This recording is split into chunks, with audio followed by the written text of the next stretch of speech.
আসসালামু আলাইকুম গাইস, আপনারা সবাই কেমন আছেন? আশা করি সবাই ভালো আছেন। আলহামদুলিল্লাহ আমিও ভালো আছি। তো আজকে আমি আপনাদের সাথে যে রেসিপিটা শেয়ার করতে চলে আসলাম সেটা হলো চিকেন কাবাব দিয়ে বা চিকেন এটাকে বলে চিকেন বল দিয়ে আমি কিভাবে আজকে বিরিয়ানি পাকাবো সেটা আপনাদের সাথে শেয়ার করব। তো এখানে আমি নিয়ে নিয়েছি চিকেন বল, আর এখন এগুলাকে আমি তেলের মাঝে ভেজে নিয়েছি। বাট এই তেলটা কিন্তু এটার মাঝে আমি এখানে ব্রেস্তা করেছিলাম। এই ব্রেস্তার তেলের মাঝে আমি এই চিকেন বলটাকে ভেজে নেব।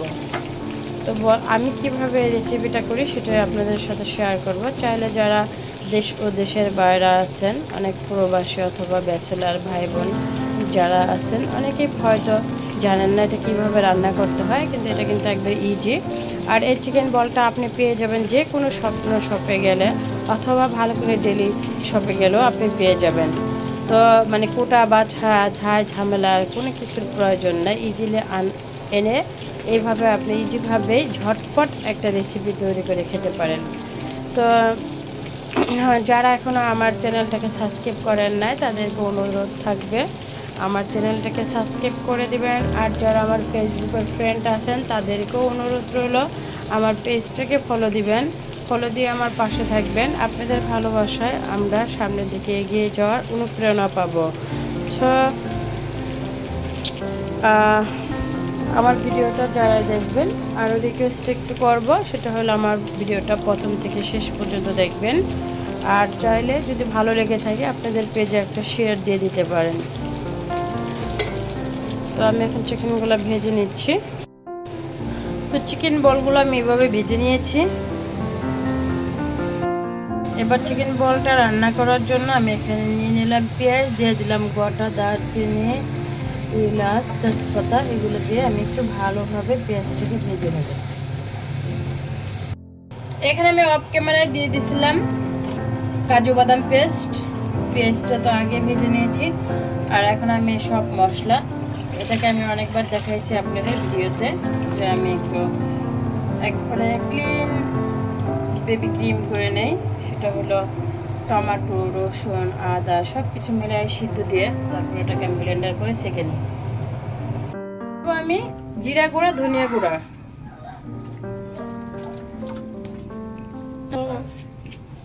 মুরগির মশলা যেটা রাঁধুনি মশলাটা সেটা দিয়ে দেবো। তো গাইস এখন আমি এখানে দিয়ে দেবো 1 প্যাকেট মুরগি মশলা। আমি 1 কেজি চাল নিয়েছি আর 1 কেজি চিকেন বল নিয়েছি। তো এই জন্য আমি এখানে 1 কেজি চালের জন্য 1 কেজি বিরিয়ানি চিকেন বলের জন্য আমি একটা প্যাকেটেই দিয়ে দিলাম। তো আসলে ক্যামেরা ধরার লোক নাই, আমি ক্যামেরা করতেছি, আমি রান্না করতেছি। বাট এই জন্য আমি চিকেন বলগুলো অফ ক্যামেরায় ঢেলে দিলাম এটার মাঝে। এখন আমি দিয়ে দেবো সামান্য একটু চিনি। তো এখানে আমি দিয়ে দিলাম চিনিটা আপনারা যারা টেস্টটা বাড়াতে চান অবশ্যই দিবেন, আর যারা টেস্টটা বাড়াতে চান না বা চিনিটা অনেকে ডায়াবেটিস আছে বা অনেকে ডায়েট করেন তারা এটাকে স্কিপ করতে পারেন। তো আমার কাছে মনে হলো এখানে একটু চিনি দিলে এটা ভালো লাগবে, সো আমি এর জন্য দিলাম। তো এবার আমি এটাকে প্রপারলি রান্নাটা করে নিচ্ছি।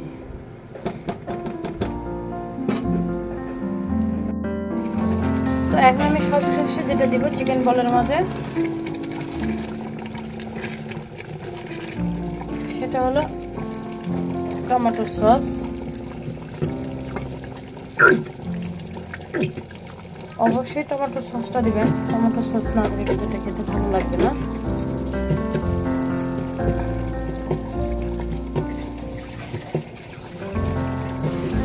আমার টমেটো শেষ হয়ে গেছে সসটা, বাট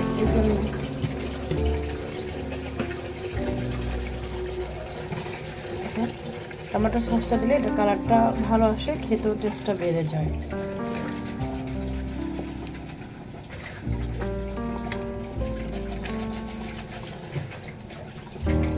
তো আপনারা দেখলেন আমি কি ইনগ্রিডিয়েন্টসগুলো দিয়েছি, সবগুলো দেখতে পাচ্ছেন। মশলা দিয়ে যারা এই বিরিয়ানি পাকাবেন জাস্ট আমাকে একটু ফলো করে রান্না করে দেখবেন। এটা স্বাদটাও অনেক, এটা স্বাদটাও ভুলেন না। চিকেন বলের রেসিপিটাও খুব মজা লাগে খেতে, এটা আপনারা খেলেই বুঝতে পারবেন খেয়ে ভিডিও দিয়ে। তো দেখেন চিকেন বলটা আমার রান্না করা হয়েছে গেছে। আর কতটা লোভনীয় হয়েছে এটা দেখতে, ভীষণ লোভনীয় হয়েছে। দেখেন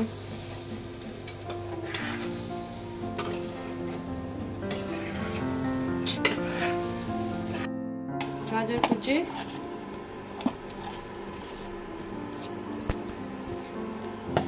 এখানে একটা পুরোটাই অপশনাল, আমি একটু ভালো লাগার জন্য দিচ্ছি, যদি আপনাদের ভালো লাগে দেবেন, না এটাকে স্কিপ করতে পারেন।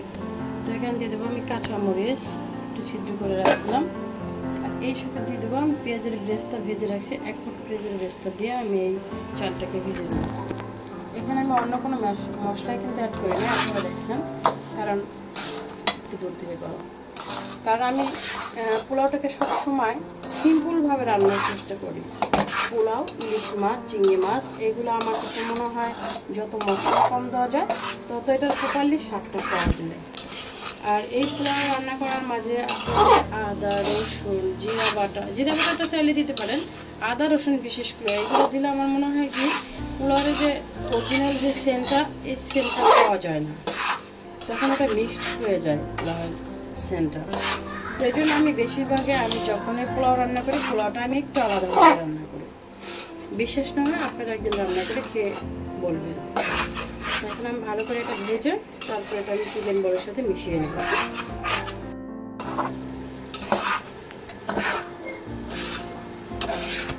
তো পোলার চালটা আমার ভাজা হয়ে গেছে, কারণ পোলার চাল ভাজা হওয়ার একটাই নমুনা, সেটা হলো আপনি দেখবেন পোলার চালটার গা থেকে তেল দেখবেন আলাদা হয়ে গেছে, তখন আপনি দেখবেন যে চালটা প্রপারলি ভাজা হয়ে গেছে। এখন আমি এটা চিকেন বলের সাথে মিশিয়ে নেব। তো এখন আমি এই চালটা দিয়ে দেবো পুরোটা, পোলার চালটা একবার চিকেন বলের মাঝে দিয়ে দিলাম। এবার আমি চিকেন বলটা মিশিয়ে নিলাম চালের সাথে, মিশিয়ে পানিটা দিয়ে দেবো।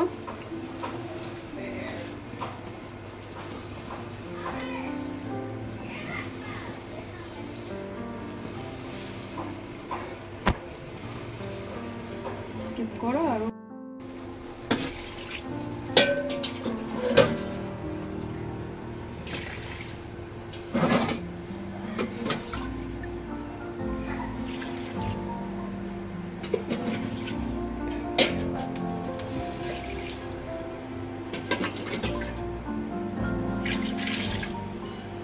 আমি এটা সয়ামক পানি দিয়ে দিলাম একটা চালের মাঝে।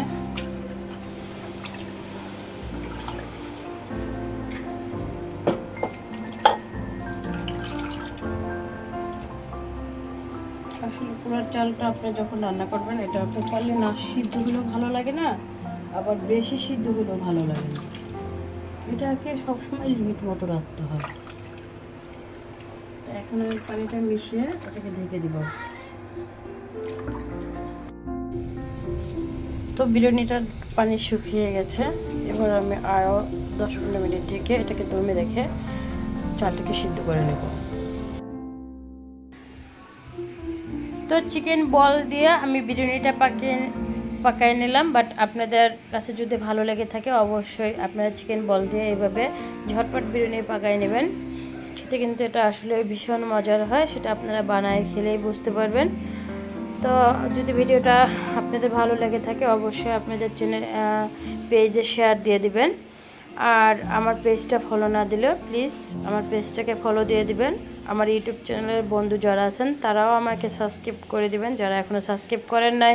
আর যারা আমার ইউটিউব চ্যানেলের বন্ধু আছেন তাদেরকেও আমি বলে দিই, আমার ফেসবুক পেজের নাম হচ্ছে মারিয়ার কুকিং সাইট। সো আপনারা যারা আমাকে ভালোবাসেন অবশ্যই আমার মারিয়ার কুকিং সাইট এই পেজটাকে ফেসবুক পেজে একটা ফলো দিয়ে দিবেন আর লাইক দিয়ে দিবেন। আর যারা আমার ফেসবুকের বন্ধু যারা আমার ইউটিউব চ্যানেলটা এখনও জানেন না তাদেরকে রিকোয়েস্ট করব আপনারা প্লিজ আমার ইউটিউব চ্যানেলের পেজটাকে সাবস্ক্রাইব করে দিবেন। আমার ইউটিউব চ্যানেলের পেজের নাম আর আমার ফেসবুক পেজের নাম একই। মারিয়ার কুকিং চ্যাট। তো ভালো থাকবেন সবাই, আমার জন্য দোয়া করবেন, আমি আপনাদের সকলের জন্য দোয়া করি। আজকের ভিডিও এই পর্যন্ত, আল্লাহ হাফেজ।